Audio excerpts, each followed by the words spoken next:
Halo guys, kembali lagi bersama jongjik.id. Mungkin kemarin sudah membahas episode sebelumnya ya. Sekarang kita akan membahas episode 7 dan 8. Mungkin kalian sudah greget dengan episode yang sebelumnya, apalagi saingan Dosik sudah muncul ya. Di episode 7 dan 8, Dosik yang selama ini terlihat kuat dan sempurna sudah mulai menunjukkan sisi lemahnya. Ternyata ia pun bisa bersedih karena cinta ya. Mungkin sekarang akan kita mulai dengan pembahasan episode 7 dan 8. Hometown Cha-Cha-Cha episode 7 dibuka dengan Dosik, Haejin, dan Sunghyun yang akhirnya bertemu.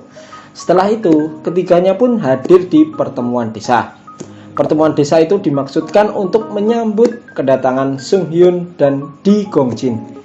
Sunghyun yang merupakan seorang PD dari program TV nasional ternama pun disambut baik oleh masyarakat Gongjin.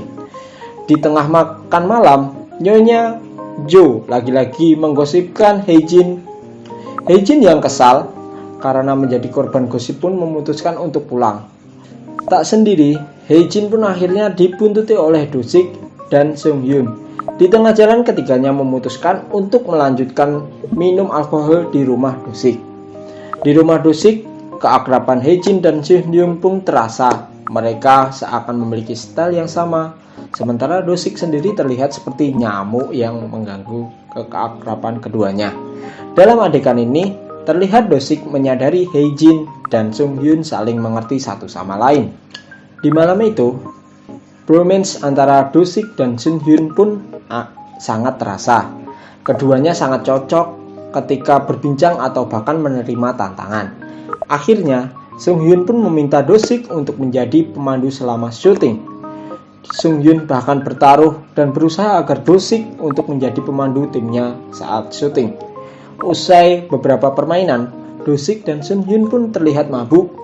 Dosik memutuskan untuk duduk di teras rumahnya sementara Sunghyun sudah tertidur. Haejin yang baru sadar dan ingin pulang pun mencari keberadaan Dosik.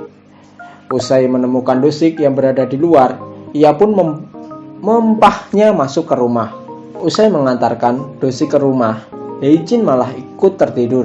Ketiganya pun bermalam di rumah Dosik dalam keadaan mabuk.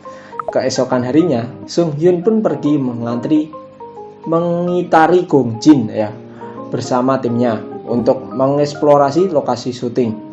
Sunghyun pun meminta izin pada nenek Gamri untuk meminjam rumahnya. Permintaan tersebut disambut dengan penolakan keras nenek Gamri. Meski demikian, Sunghyun tidak menyerah. Sementara itu, Sunghyun yang tak menyerah untuk mendapatkan hati nenek Gamri pun melakukan segala cara. Ia bahkan membantu nenek Gamri memasang lampu dan memberikan banyak hadiah. Hingga akhirnya, Sunghyun berhenti mengunjungi nenek Gamri di suatu hari. Ketidakhadiran Sunghyun membuat sang nenek bertanya-tanya dan sedih. Setelah itu, adegan menarik selanjutnya adalah mengenai 3 misteri di Gongjin. Dalam episode sebelumnya, diketahui ada 2 misteri di desa ini. Misteri pertama adalah alasan perceraian Bu Yeon dan Pak Chang. Yang keduanya adalah kabar Dosik ketika di Seoul.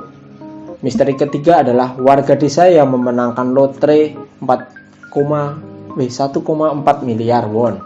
Hal tersebut menjadi misteri lantaran dengan uang sebanyak itu, tak ada warga desa yang terlihat sangat mencolok. Selanjutnya, adegan romantis Dosik dan Haejin pun kembali muncul. Keduanya terlihat senang mencuci selimut nenek Gamri. Banyak canda dan tawa yang akhirnya mencairkan hubungan keduanya. Haejin dan Dosik sendiri memang sempat berjauhan. Usai kejadian, Haejin mengingat keduanya sempat berciuman saat mabuk. Dalam satu adegan, Haejin teringat memori saat ia mabuk kemarin. Haejin ingat ketika Dosik meletakkan kepalanya di pundak Haejin. Usai memori singkat itu, Haejin pun bingung dan tersadar ia sedang bersama Dosik. Sudah 5 hari sejak Sunghyun tak mengunjungi nenek Gamri. Ketika Haejin dan Dosik selesai mencuci, Sunghyun pun datang bersama Jan. Kedatangan Sunghyun pun membuat sang nenek senang. Tak hanya itu, Haejin pun langsung memberitahu Jori akan kedatangan Jan. Akhirnya mereka pun makan malam bersama dengan suasana yang sangat menyenangkan dan hangat. Kebersamaan tersebut pun membuat Nenek Gamri setuju untuk meminjamkan rumahnya pada Sung Hyun untuk lokasi syuting. Sung Hyun pun datang ke rumah Nenek Gamri bersama dengan Do-sik. Mereka melakukan diskusi mengenai perjanjian selama proses syuting. Di tengah perbincangan serius, Sung Hyun mengalihkan pembicaraan dan menanyakan hal yang mengejutkan Do-sik. "Apakah Haejin punya pacar?" tanya Sung Hyun. Mendengar pertanyaan itu, Do-sik terlihat bingung dan kaku, kayak orang bingung atau gimana gitu, linglung lah. Seperti itu. Usai menanyakan pertanyaan 2 kali, Do-sik pun menjawab Haejin belum memiliki pacar. Dari pertanyaan itu, Do-sik pun menyadari bahwa saingannya sudah hadir di depan mata. Ingat ketika Haejin melihat potongan memorinya saat Do-sik meletakkan kepalanya di pundak Haejin ketika mabuk. Ternyata ada kisah tersembunyi di dalamnya. Haejin yang melihat Do-sik di luar rumah pun berusaha memapahnya untuk masuk namun gagal seketika. Ia melihat ekspresi Do-sik yang ingin menangis. Do-sik pun merebahkan kepalanya di pundak Haejin dan mulai menangis. Ia meminta Haejin untuk tidak meninggalkannya. Melihat hal itu, Haejin pun meyakinkan Do-sik dirinya tak akan pergi meninggalkannya. Hometown Cha-Cha-Cha episode 8 dibuka dengan bromance Do-sik yang mengajarkan Sung Hyun berselancar. Keduanya terlihat akrab.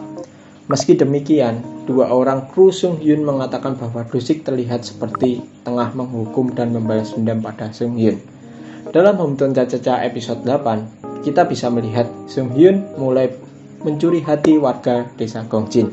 Seperti Do-sik, ia pun tak kerap membantu warga yang kesulitan. Tak disangka, hal ini membuat Do-sik cemburu. Seluruh warga desa bahkan Nenek Gamri pun turut membicarakan Sun Hyung. Dalam sebuah adegan, Haejin bertemu Do-sik yang sedang menjadi kasir di Toserba Yu Kyong. Ia membeli cemilan dan sosis favoritnya. Melihat hal itu, Do-sik sendiri menyingkirkan beberapa cemilan dan berkata makanan itu tak baik untuk kesehatan. Do-sik pun menyadari Haejin datang dengan bantal leher. Haejin menjelaskan bantal itu membantunya agar lehernya tak lelah saat bekerja.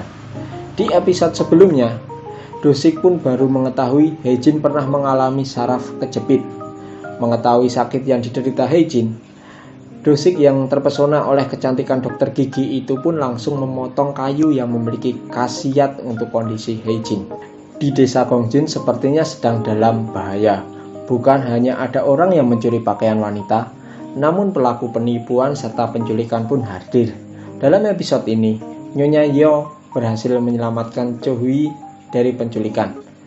Mengetahui masalah di desa, Sung Hyun pun langsung berlalu menemui Haejin dan memberikan alat untuk menjaga keamanannya. Ia bahkan memberikan gantungan kunci ilama untuk sang dokter gigi. Masalah Haejin pun semakin pelik. Tak hanya korban gosip Nyonya Cho dalam episode ini, dia bahkan kehilangan pasien. Nyonya Cho memberitahu penduduk desa kalau ada tukang gigi yang bisa memberikan tambal gigi lebih murah dari klinik Haejin. Mengetahui hal itu, Haejin pun langsung melakukan konfirmasi pada Nyonya Cho dan memintanya untuk meminta maaf, terlebih Nyonya Cho sudah menghina pekerjaannya. Ketika rumor penculikan menyebar, Do-sik pun menemani polisi Angel untuk patroli di desa. Tiba-tiba hujan pun turun. Do-sik langsung pergi ke rumah Haejin untuk memberikan kayu yang bisa diolah sebagai jamu untuk obat Haejin. Namun ketika ia sampai, Do-sik malah melihat Haejin dan Sun Hyung sedang jalan bersama dan berbagi patung. Keduanya pun menyadari kehadiran Do-sik. Setelahnya, Do-sik pun lari dan menyerahkan paket kayunya untuk Haejin. Do-sik pun langsung melanjutkan patrolinya di tengah hujan tanpa melihat Haejin lagi. Di rumah Haejin membuka paket yang ia terima. Selesai menggantungkan gantungan kunci ilma di kunci mobilnya, Haejin pun membuka paket dari Do-sik. Ia terkejut mengetahui Do-sik memberikan jamu yang bisa membantu sakit lehernya. Haejin pun menelepon Do-sik untuk mengucapkan terima kasih. Namun panggilan tersebut tak diangkat oleh Dosik. Keesokan harinya, Hejin melihat Nyonya Cho yang hampir menyerahkan uang ke seorang pria asing. Melihat kedatangan Hejin, pria tersebut langsung merampas uang Nyonya Cho dan lari. Dengan refleks yang baik, Hejin pun berteriak untuk menangkap pria tersebut ketika Dosik dan Sun Hyung berada di dekatnya. Keduanya secara otomatis langsung mengejar pria asing itu. Seketika, Dosik pun berhasil mendapatkan uang Nyonya Cho dan menangkap si pelaku. Usai pelaku ditangkap polisi, Hejin menyadari luka di siku Dosik usai menangkap pelaku. Ia pun khawatir usai melihat wajah Dosik yang pucat.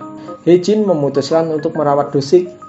Ia pun mengantarkan Dosik pulang ke rumah. Hejin menanyakan makanan yang diinginkan Dosik usai mengobati lukanya. Dosik pun berkata ia ingin makan jeruk. Mendengar hal itu, Hejin nampak kesal karena Dosik belum makan dan masih sakit. Ia pun memutuskan untuk membuatkan bubur. Usai perjuangan panjang, Hejin pun berhasil membuatkan bubur untuk Dosik. Namun ia melihat Dosik sedang tidur di sofa. Dengan setengah sadar, Hejin pun mendekati wajah Dosik dan sempat tergoda untuk menciumnya. Namun sebelum ia terjadi, kesadaran si dokter gigi pun kembali. Ia menjauhkan wajahnya dan kemudian menampar pipinya selama berjalan pulang. Dalam perjalanan pulang, Hejin melihat jeruk di tos serba Yeokgyeong. Ia pun membelinya dan meletakkan jeruk di depan rumah Dosik. Dalam adegan lain, Nyonya Yeo mengajak Hejin untuk minum kopi di restorannya. Ia pun mulai membuka kisah pilu Nyonya Cho yang selama ini menjadi tukang gosip desa Gongjin. Ternyata Nyonya Cho pernah memiliki anak, namun anak perempuannya meninggal karena sakit kanker. Sejak anaknya meninggal, Nyonya Cho berubah dan membuat warga desa khawatir. Namun ia mulai kembali ceria usai memberikan donasi tahunan pada yayasan kanker. Usai mengetahui apa yang terjadi pada Nyonya Cho, Hejin pun nampak mengerti. Dalam adegan selanjutnya terjadi pertemuan canggung antara Hejin dan Nyonya Cho. Namun keduanya pun berbaikan usai Hejin memutuskan untuk kembali ramah padanya. Penculik di desa Gongjin belum ditangkap, sementara itu Hejin harus pulang malam. Hejin yang saat itu sedang melewati gang menuju rumahnya, merasa sedang diikuti. Ia pun memutuskan untuk berlari sampai melihat ada cahaya senter yang menyilaukan wajahnya. Ternyata itu adalah Dosik. Pria itu memanggil Hejin dan menanyakan kenapa ia pulang larut malam. Tanpa mengatakan apapun, Hejin pun lari ke pelukan Dosik dengan ketakutan. Ia pun mengencangkan pelukannya yang juga dibalas oleh Dosik. Ingat adegan ketika Hejin berusaha mencium Dosik. Ternyata saat itu Dosik tidak tertidur. Ia menyadari adegan itu dan merasakan jantungnya berdegup kencang. Preview Hometown Cha-Cha-Cha episode 9 dibuka dengan kedatangan ayah Hejin ke desa Gongjin. Ia pun berkenalan dengan Dosik. Dosik pun mengenalkan dirinya sebagai kekasih Hejin. Sementara itu, Sung Hyun pun terlihat mendekati ayah Hejin. Ayah Hejin pun menanyakan kapan keduanya mulai berpacaran. Ayah Hejin tampak tak menyukai dan meminta anaknya untuk memutuskan kisah cinta mereka. Hejin pun terlihat tak menyukai sikap ayahnya. Sementara itu, Sung Hyun pun terlihat meninggalkan Gongjin. Ia bertanya, apakah Hejin akan menemaninya jika ia kembali ke desa itu? Di akhir preview terlihat ayah Hejin yang menanyakan apakah Dosik benar-benar menyintai Hejin. Dosik pun mengiyakan dengan mantap. Baik, itu saja preview Hometown Cha-Cha-Cha episode 7 dan 8. Jika ada salah perkataan, mohon maaf. Untuk kritik atau saran bisa komen di bawah ya. Terima kasih sudah menonton.